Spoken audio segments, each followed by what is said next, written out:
1966 में रिलीज हुई साधना और सुनील दत्त स्टारर फिल्म मेरा साया का प्रसिद्ध गाना झुमका गिरा रे बरेली के बाजार में जबरदस्त हिट हुआ था।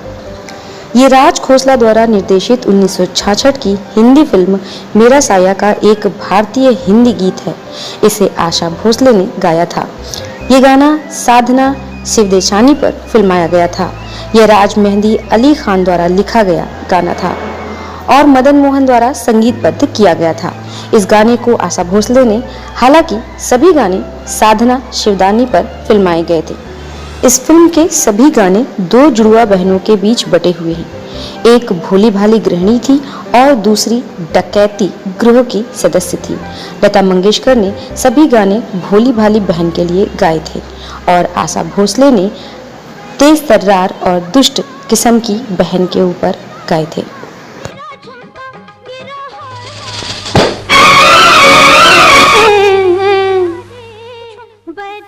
गाने के बीच बीच में एक लाइन आती है, फिर क्या हुआ। इस कविता को कमेंटर विनोद शर्मा ने गाया था। वह इस गीत के संगीतकार मदन मोहन के घनिष्ठ मित्र थे। 2021 तक यह एक रहस्य बना रहा कि आखिर ये लाइन किसने गाई। यहाँ तक कि गायिका आशा भोसले को भी इस बात की जानकारी नहीं थी कि इस पंक्ति में दी हुई आवाज किसकी है।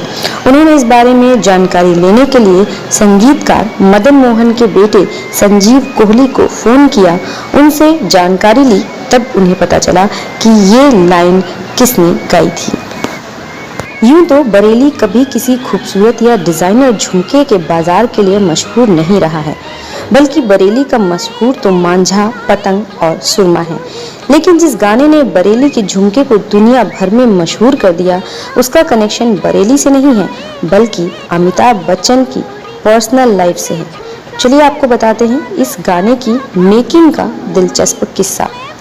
बरेली के झुमके की कहानी फिल्म के गीतकार राजा मेहंदी अली खान से शुरू होती है, जो अक्सर बरेली आया जाया करते थे और उनकी दोस्ती हरिवंश राय बच्चन और बाद में तेजी सूरी बच्चन से हो गई थी। बात 1941 के दौरान की है। उस वक्त हिंदुस्तान और पाकिस्तान जुदा नहीं हुए थे, जिससे कि लाहौर के सरदार खजान सिंह सूरी की बेटी तेजी सूरी और इलाहाबाद के हरिवंश राय बच्चन की मोहब्बत की राहें मुश्किल नहीं थी। साल 1941 में क्रिसमस की छुट्टियां चल रही थी। कुछ वक्त पहले ही हरिवंश राय बच्चन अपने पिता और पहली पत्नी दोनों को खो चुके थे। जी हाँ, हरिवंश राय बच्चन जी की दूसरी पत्नी बनी थी तेजी सूरी। हरिवंश राय बरेली में अपने दोस्त प्रोफेसर ज्योति प्रकाश के सिविल लाइंस में कंपनी बाग के पास स्थित घर पर आए हुए थे। बच्चन जी के अलावा प्रोफेसर साहब के घर में एक दूसरी मेहमान भी थी।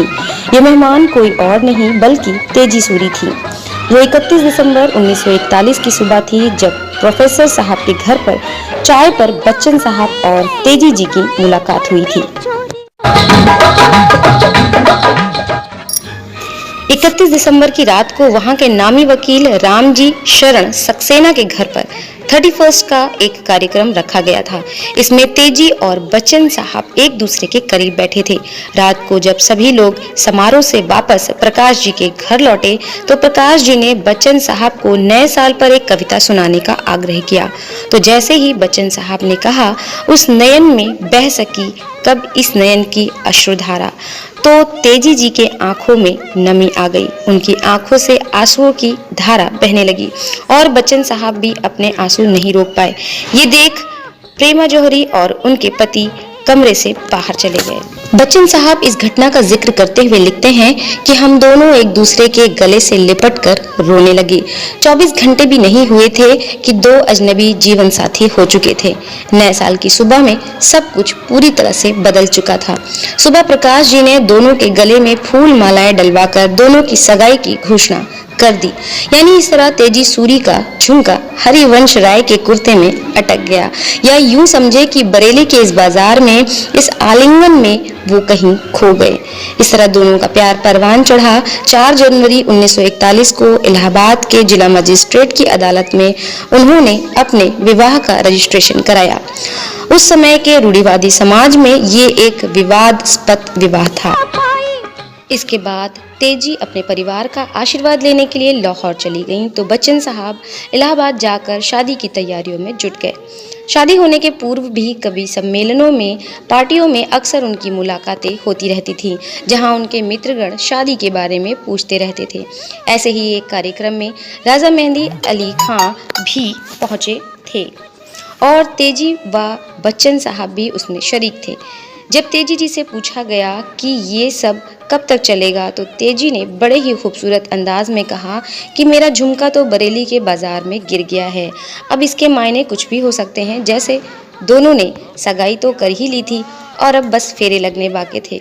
मेहंदी साहब के जहन में ये किस्सा बसा हुआ था। तेजी जी के कहे हुए वो अल्फाज मेहंदी साहब के दिलो दिमाग में बैठे हुए थे। जब साल 1966 में मेरा साया फिल्म के लिए गीत लिखने की बात चली तो उन्हें ये किस्सा याद आ गया और तेजी के झुमके पर उन्होंने साधना जी पर फिल्माया गाना मशहूर गीत झुमका गिरा रे बरेली के बाजार में लिख डाला। दोस्तों, ये था आज का वीडियो। उम्मीद है आप लोगों को ये वीडियो पसंद आया होगा। अगर आपको वीडियो पसंद आया है तो लाइक, शेयर और कमेंट करके मुझे बताइएगा कि आपको ये कहानी क्या पहले पता थी और आपको ये गीत कैसा लगता है। मुझे तो ये गीत बहुत ही पसंद है। और आज के लिए ये वीडियो इतना ही। मिलेंगे अगले वीडियो में, तब तक के लिए हंसते रहिए, मुस्कुराते रहिए और हमेशा